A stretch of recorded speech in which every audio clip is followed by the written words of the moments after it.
Hi friends, எல்லோரும் எப்படி இருக்கீங்க? நல்லா இருப்பீங்க. பேசும் கிரகங்களிலிருந்து உங்கள் நித்யா ராஜேந்திரன். ஃப்ரெண்ட்ஸ், மனசுக்கு ரொம்ப கஷ்டமாக இருக்குது இந்த பதிவு பண்ணும்போது. திரு இசைஞானி இளையராஜா அவர்களுடைய பொண்ணு பவதாரணி அவர்கள் நேற்று ஈவினிங் இறந்துட்டாங்க அப்படின்னு செய்தி வந்துச்சு. ஆக்சுவலாக நான் இன்றைக்கி பதிவு பண்ணுற இதுலேயே இல்லை, ஆனால் அவங்களுக்காக கண்டிப்பாக ஒரு பதிவு போடணும் அப்படின்னு நினச்சேன். நான் அவங்களுடைய குரலுக்கு தீவிரமான ஃபேனுங்க. அவங்க கொஞ்சமாக தான் பாடியிருக்காங்க, ஆனாலும் அற்புதமான குரல் வளம், அழகாக பாடுவாங்க. அது பாரதி படத்தில் வர்ற அந்த குயில் போல பொண்ணு ஒன்றுன்னு ஒரு பாட்டு, அது மாதிரியே குயில் மாதிரியே இருப்பாங்க. அவ்வளோ ஒரு அற்புதமான ஒரு பொண்ணு. இந்த சின்ன வயசில் இறந்து போனது அப்படிங்கிறது மனசுக்கு ரொம்ப கஷ்டமாக இருக்குது. அதுவும் நோயில் கஷ்டப்பட்டிருக்காங்க ஒரு 6 மாதம் அப்படிங்கிறது.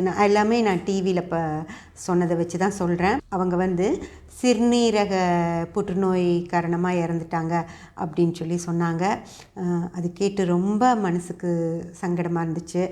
அவங்களுக்கு, அவங்க கணவருக்கு, அவங்க அப்பாவுக்கு, அவங்க சகோதரர்களுக்கு, அவங்க குடும்பத்தாருக்கு எல்லாருக்கும் நம்ம சேனல் சார்பாகவும் நம்ம சப்ஸ்கிரைபர்ஸ் சார்பாகவும் ஆழ்ந்த இரங்கலை தெரிவிச்சுக்கலாம். ஃப்ரெண்ட்ஸ், நம்ம லக்ன பாவத்தை பற்றியும் பேசிகிட்ருக்கோம் இல்லைங்களா? அதில் இந்த விஷயத்தை கேள்விப்பட்டதும் எனக்கு இந்த நோய் விஷயங்களை பற்றி பேசலாம் அப்படின்னு தோணுச்சு. இது வரைக்கும் நான் நெகட்டிவாக எதுவும் சேனலில் வராமையே தான் பேசுவேன். ஆனால் இந்த விஷயத்தை பார்த்ததுக்கப்புறம் ஏன் இதை சொல்லணும்? நிறைய ஜாதகர்களுக்கு இது ஒரு இந்த விஷயங்களெல்லாம் தெரிஞ்சுக்கிட்ட மாதிரி இருக்கும் இல்லையா? அதுக்காக இது சொல்லணும் அப்படின்னு நான் நினச்சேன். புற்றுநோய் அப்படிங்கிறது ஜாதக ரீதியாக எப்படி வருது அப்படின்னு பார்க்கலாம். அதுக்கான பாவக்காரகங்கள் என்ன அப்படிங்கிறதையும், கிரகக்காரகங்கள் என்ன அப்படிங்கிறதையும், என்ன மாதிரி தசாபுத்திகள் நடக்கும்போது இந்த புற்றுநோய் அதோட முகத்தை காட்டும் அப்படிங்கிறதையும் நம்ம பார்க்கலாம். ஃப்ரெண்ட்ஸ், நம்ம உடலில் எதிர்ப்பு சக்தி அப்படிங்கிற விஷயம் நல்லா இருந்துருச்சு அப்படின்னா எந்த நோயும் நம்மளை அண்டவே அண்டாதுங்க. அந்த எதிர்ப்பு சக்தி குறைஞ்சி போகிறப்ப தான் நம்மளை நோய்கள் தாக்க ஆரம்பிக்கும். ஃப்ரெண்ட்ஸ், அதாவது நம்ம உடலில் எதிர்ப்பு சக்தி இருக்கணும் அப்படின்னா அதுக்கு என்னென்ன பாவங்கள் யூஸ் ஆகும் அப்படின்னு பார்க்கலாம். லக்ன பாவ அதிபதி, 3ஆம் பாவ அதிபதி, 7ஆம் பாவ அதிபதி, 11ஆம் பாவ அதிபதிகளை தொடர்பில் இருந்துச்சு அப்படின்னா நம்ம உடலுக்கு எந்தவித பிரச்சனைகளும் வரவே வராது. ஃப்ரெண்ட்ஸ், அதாவது 99% எந்த ஒரு நோயும் நம்ம உடலை அண்டவே அண்டாது. அதாவது நீங்கள் சின்னதாக வர்றது வரும். அதாவது இந்த சளி, காய்ச்சல், அந்த மாதிரி விஷயங்கள்லாம் வரும். அதுவும் எதுக்காக அதெல்லாம் வருதுன்னா அதெல்லாம் நோய் கிடையாது. ஃப்ரெண்ட்ஸ், சளி பிடிக்கிறது அப்படிங்கிறது என்ன அப்படின்னு பார்த்தீங்கன்னா நம்ம உடம்பை குளுமைப்படுத்தி ரொம்ப வெப்பமாக இருக்குது அப்படின்னா குளுமைப்படுத்தி நம்ம உடம்புக்கு சமச்சீரான தப்ப வெப்பத்தோடு வச்சுக்கணும் அப்படிங்கிறதுக்காக உடல் அந்த சளி அப்படிங்கிற விஷயத்தை கொண்டு வருது. அதே போல் காய்ச்சல் அப்படிங்கிறது என்னன்னு பார்த்திங்கன்னா நம்ம உடம்புலையே ஏதாவது கிருமிகள் ஜாஸ்தியாகி அதை உடம்புக்கு கெடுதல் பண்ண போகுது அப்படின்னா அதை உடல் வெப்பத்தை ஜாஸ்தியாக்கி அந்த கிருமிகளை கொல்லும். அதுதான் நமக்கு வர்ற காய்ச்சல், சளி எல்லாமோ தவிர இது ஏதோ அது ஒரு நோய் அப்படின்னு நினச்சிட்டு நம்ம அந்த மாத்திரையெல்லாம் எதுவும் எடுத்து, அதாவது டாக்டரை கன்சல்ட் பண்ணாமல் எந்தவித டேப்லெட்ஸ் எல்லாம் போட்டு அந்த காய்ச்சலையோ அல்லது சளியையோ நிறுத்திடக்கூடாது. ஏன்னா இப்போ நுரையீரல் சுத்தமாகணும் அப்படின்னு வச்சுக்கோங்களேன், அது இந்த தும்மலை தான் கொடுக்கும். தும்மலை கொடுத்து நம்ம எப்படி ஒரு பைப் ஏதாவது அடைச்சிருச்சு அப்படின்னா காற்றடிச்சு அந்த குப்பை தூசெல்லாம் வெளியே தள்ளுற மாதிரி அந்த நுரையீரலுக்குள்ளே போயிருக்கிற இந்த தூசுகளையெல்லாம் அந்த தும்மல் தான் அது வெளியேற்றும். அதே போல் தான் இந்த சளி அப்படிங்கிற விஷயம் அந்த லங்ஸ்லையெல்லாம் இருக்கிற அந்த இதையெல்லாம் வெளியேற்றணும், கபத்தையெல்லாம் வெளியேற்றணும் அப்படின்னா அந்த சளியை கொண்டு வந்து நம்ம வந்து அதை க்ளீன் பண்ணுவோம் இல்லையா, சிந்தி அதெல்லாம் அந்த கபத்தால் நிறையா அந்த குப்பைகள்லாம் வெளியேறிடும். அதுக்காக தான் அது கொண்டு வருது. அதே போல் தான் அந்த ஃபீவரும். அந்த வந்து நம்ம வந்து டேப்லெட்ஸோ ஏதோ ஒன்று போட்டு அந்த ஃபீவரை வந்து குறைச்சோம் அப்படின்னு வச்சுக்கோங்களேன். அப்போ அது கொல்ல வேண்டிய அந்த கிருமிகள் நம்ம உடலில் வந்து ஏதோ ஒரு இடத்துல அது அங்கேயே தங்கிடும். அப்படி தங்கின கிருமிகளை கூட நம்ம உடல் வந்து ஒரு வாமிட்டாவோ அல்லது வயிற்றுப்போக்காவோ கண்டிப்பாக அந்த கழிவுகளை வெளியேற்றிடும். அதுவும் முடியல, அதையும் நம்ம வந்து ஒரு வாந்தி வருது அப்படின்னா உடனே நம்ம ஒரு டேப்லெட் போட்டு அதை நிறுத்துவோம். அதே போல் ஒரு வயிற்றுப்போக்கு ஏற்பட்டுச்சு அப்படின்னாலும் ஒரு டேப்லெட் போட்டு அதை சரி பண்ண தான் பார்ப்போம். அதெல்லாம் சரியாகி அப்படியும் அந்த கிருமிகள் வெளியேறல அப்படின்னு வச்சுக்கோங்களேன், இந்த கொப்புளங்களாக வரும் ஃப்ரெண்ட்ஸ். அந்த கிருமிகளை வந்து வெளியேற்றணும் அப்படிங்கிறதுக்காக உடல் வந்து எங்கே வந்து அந்த ஸ்கின்னு தோல் வந்து நமக்கு ரொம்ப மெலிசாக இருக்கும் அந்த இடத்துல கொப்பளங்களை உருவாக்கி அந்த கழிவுகளை வந்து சீயாக மாற்றி அது வழியாக அதை வெளியேற்றிடும். அப்படி தான் நம்ம உடல் வந்து தன்னைத்தானே ரீஃப்ரெஷ் பண்ணிக்கும். அதெல்லாம் அப்படியும் முடியாத பட்சத்தில் அந்த உடல் கழிவுகள் வந்து உடலுக்குள்ளேயே சில இடங்களில் தேங்க ஆரம்பிக்கும். அப்படி தேங்கி அது கொஞ்சம் கொஞ்சமாக சேர்ந்து அதுக்கப்புறம் அது ப்ராசஸ் வந்து சரி, அது கரெக்டாக இருக்க வேண்டிய ப்ராசஸ் நடக்காமல் மாறி நடந்துச்சு அப்படின்னா அதுதான் வந்து இந்த டியூமர்ஸாக ஃபார்ம் ஆகும். அந்த டியூமர்ஸுங்கிறது வந்து நம்ம தலையிலேருந்து நம்ம எலும்பு, நரம்பு, ரத்தம், அப்படி எல்லா இடங்கள்லையுமே வந்து ஏதோ ஒரு இடத்துல அது ஃபார்ம் ஆகி அந்தந்த இடத்துல அது வளர ஆரம்பிக்கிறப்போ அதை தான் நம்ம வந்து புற்றுநோய் அப்படின்னு சொல்கிறோம், கேன்சர் அப்படின்னு.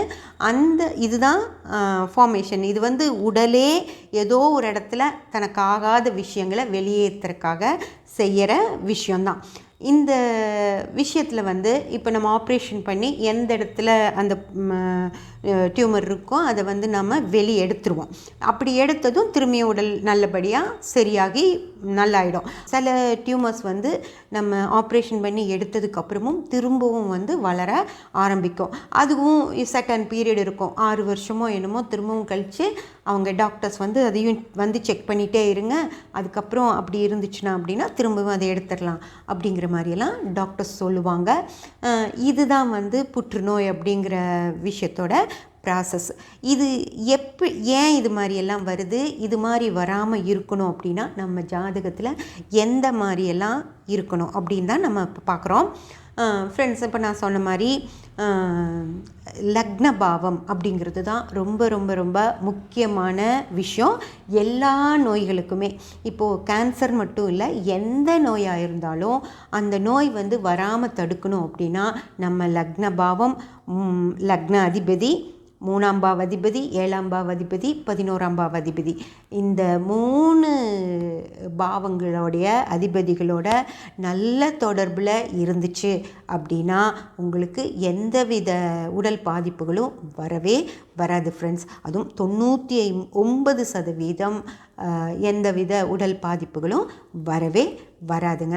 இதுக்கு அடுத்த நிலை என்ன அப்படின்னு பார்த்தீங்க அப்படின்னா 1, 5, 9ஆம் பாவ அதிபதிகளோட லக்ன பாவம் தொடர்பில் இருக்குது அப்படின்னு வச்சுக்கோங்களேன்.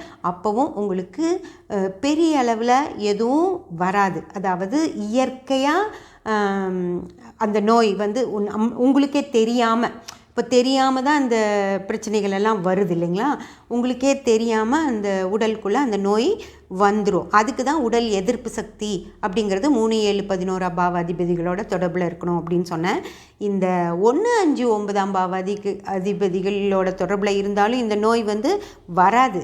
ஆனால் இவங்க சும்மா இருக்க மாட்டாங்க. இந்த லக்ன பாவம் 1ஆம் பாவ அதிபதிகளையும் 5ஆம் பாவ அதிபதிகளையும் 9ஆம் பாவ அதிபதிகளையும் தொடர்பில் இருந்தது அப்படின்னா அந்த ஜாதகர்கள் சும்மா இருக்க மாட்டாங்க ஃப்ரெண்ட்ஸ். அவங்கள எங்கெல்லாம் தேடி போய் இந்த நோயை பிடிச்சிட்டு வருவாங்க. அதுதான் இந்த நோயின்னு இல்லை, எந்தோ ஒரு நோய். அதாவது அவங்க உடலை வந்து அந்த சமச்சீராக வச்சுக்க அவங்களுக்கு தெரியாது. முதல் விஷயம் என்ன அப்படின்னா, ஒழுங்காக தூங்க மாட்டாங்க. அந்த தூங்குகிற டைம் அப்படிங்கிற விஷயம் அவங்கக்கிட்ட சரியாகவே இருக்காது. ஒரு நாளைக்கு 9 மணிக்கே போய் இழுத்து போத்தி தூங்கிடுவாங்க. காலையில் 9-10 மணிக்கு தான் எந்திரிச்சு வருவாங்க. இன்னொரு நாள் பார்த்தீங்க அப்படின்னா ஒரு 2-3 மணி வரைக்கும் டிவி பார்க்குறது இல்லை சினிமாவுக்கு போகிறது அந்த மாதிரி வேலையெல்லாம் செஞ்சுட்டு ஒரு 3 மணிக்கு தூங்க போயிட்டு திரும்பியும் ஒரு 6 மணிக்குள்ளேயே அவங்களுக்கு பசி ஆகிடும், எந்திரிச்சு வந்துடுவாங்க. அப்போது ஒரு நாள் வந்து ஒரு 12-14 மணி நேரம் தூங்குறது, இன்னொரு நாள் ஒரு 3 மணி நேரம் தூங்குறது அப்படின்னா அந்த உடல் வந்து அந்த சைக்கிள் இருக்கும் இல்லைங்களா, உடல் வந்து இப்படியெல்லாம் தான் வேலை செய்யணும் அப்படின்னு உடம்புக்குன்னு ஒரு டைமிங் இருக்கும். அந்த டைமிங் கெட்டு போயிடும். அப்படி கெட்டுச்சு, அப்படி தூக்கமின்மையில் இருக்காங்க அப்படின்னா அந்த உடல் அதுக்கான பாதிப்புகளை கொடுக்கும். இதை வந்து யார் செய்வாங்க அப்படின்னு பார்த்தீங்கன்னா, இந்த 1, 5, 9ஆம் பாவாதிபதிகளோட தொடர்பில் லக்னபாவம் இருக்கிற ஜாதகர்கள் இந்த மாதிரி தேவையில்லாத விஷயங்களை செய்வாங்க. அதே மாதிரி இவங்க கிட்ட உணவு பழக்கம் அப்படிங்கிற விஷயமும் தப்பாக இருக்கும் ஃப்ரெண்ட்ஸ். அதாவது இவங்க சென்னையில் இருப்பாங்க. சென்னைங்கிறது வெயில், மிக சூடான இடம். அந்த இடத்துல இருந்துட்டு திரும்பவும் சூடான உணவுகளை, காரமான உணவுகளை அப்படி எடுத்துக்குவாங்க. இந்த ஜங்க் ஃபுட்ஸ் அப்படின்னு சொல்கிறோம் இல்லைங்களா, அந்த மாதிரி உணவுகளை நிறைய கன்சியூம் பண்ணுவாங்க. ஆக்சுவலாக இந்த சென்னையில் இருக்கவங்க என்ன சாப்பிட்ணுன்னா, நிறைய இளநீ சாப்பிட்ணும், நிறைய ஃப்ரூட் ஜூஸஸ் குடிக்கணும், இந்த நுங்கு அந்த மாதிரி உடலை வந்து குளிர்ச்சி படுத்துகிற விஷயங்கள் நிறையா எடுத்துக்கணும். ஆனால் இவங்களால அந்த மாதிரி இந்த ஜாதகர்கள் சாப்பிட மாட்டாங்க. இவங்க எப்படி எடுத்துக்கிறாங்க அப்படின்னா, இந்த சிக்கனு அந்த மாதிரி நிறையா பேக்கரி ஐட்டம்ஸு அந்த மாதிரியெல்லாம் சாப்பிடுவாங்க. அப்போ உடம்பு வந்து முதலே சூடான இடத்துல இருக்காங்க, திரும்பவும் உடல் சூடடைகிறதுனால இவங்களுக்கு சமச்சீர் தன்மை போயிடும். இதுவே வந்து இப்போ நீங்கள் குளிர் பிரதேசம், ஒரு ஊட்டி, கொடைக்கானல் அந்த மாதிரி இடத்துல இருக்கீங்க அப்படின்னா அந்த இடத்துல வந்து உங்கள் உடம்பு சூழ்நிலை உங்களை சுற்றியும் சில்லுன்னு இருக்கும். அதுக்கு வந்து நம்ம கொஞ்சம் உடலுக்கு சூடான விஷயங்கள் எடுத்துக்கலாம். ஆனால் அங்கே போயிட்டு ஐஸ்கிரீம் சாப்பிட்றது, கூல்ட்ரிங்க் சாப்பிட்றது அந்த மாதிரி உடலுக்கு வந்து திரும்பியும் குளிர்ச்சி ஏற்படுத்துகிற விஷயங்களே நம்ம கன்சியூம் பண்ணுறப்போ அந்த உடல் வந்து சமச்சீர் நிலைமையை இழந்து அதன் ரீதியாக சில நோய்கள் இவங்களுக்கு வரும். அந்த மாதிரி இந்த லக்ன பாவத்தை 1, 5, 9ஆம் பாவ தொடர்புகள் வச்சுருக்கவங்க அவங்களாகவே அவங்களுக்கு சில நோய்களை கொண்டு வந்துக்குவாங்க.